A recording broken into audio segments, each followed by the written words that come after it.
Welcome to টুকিটাকি রান্নাবাটি। আজ করবো একটা পুরোনো দিনের রান্না। রেসিপিটা ভালো লাগলে অবশ্যই ফলো আর সাবস্ক্রাইব করে পাশে থেকো। আজ সকাল সকাল চলে এসেছি কলা পাতা কাটতে। এই কলা পাতাটা আজকে কেটে নেব, কারণ পাতুরি বানাবো। পাতুরি তো করবো বললাম, কিন্তু কিসের পাতুরি করবো বলো তো? এই যে দেখছো পোনা মাছের পাতুরি করবো, একদম বাটা মশলায়। কেউ বাজার থেকে একদম টাটকা কাতলা মাছ নিয়ে এসেছি, আর কাতলা মাছের পেটি দিয়ে আজকে বানাবো বাটা মশলায় পোনা পাতুরি।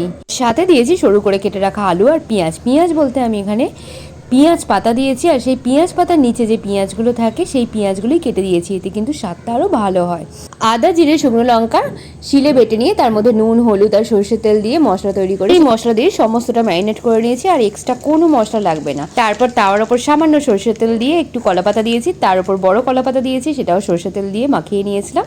আর এরপর সমস্তটা বিছিয়ে দিয়ে মশলার বাটি ধোয়া জলটা দিয়ে আর উপর দিয়ে একটু সরষের তেল ছড়িয়ে দিয়ে চাপা দিয়ে দিলাম।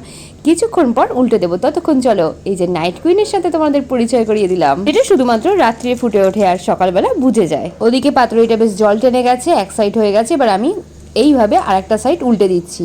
দেখো পাতুরির কালারটা কি দারুণ এসছে না? গন্ধ তো সুন্দর বেরোচ্ছে, সেটা আমি পাচ্ছি, তোমরা পাবে না। বাড়িতে গেলে করতে হবে। আর এটা যার জন্য বানিয়েছি তাকে খাইয়ে অবশ্যই রিভিউ দেবো নেক্সট ভিডিওতে। টাটা।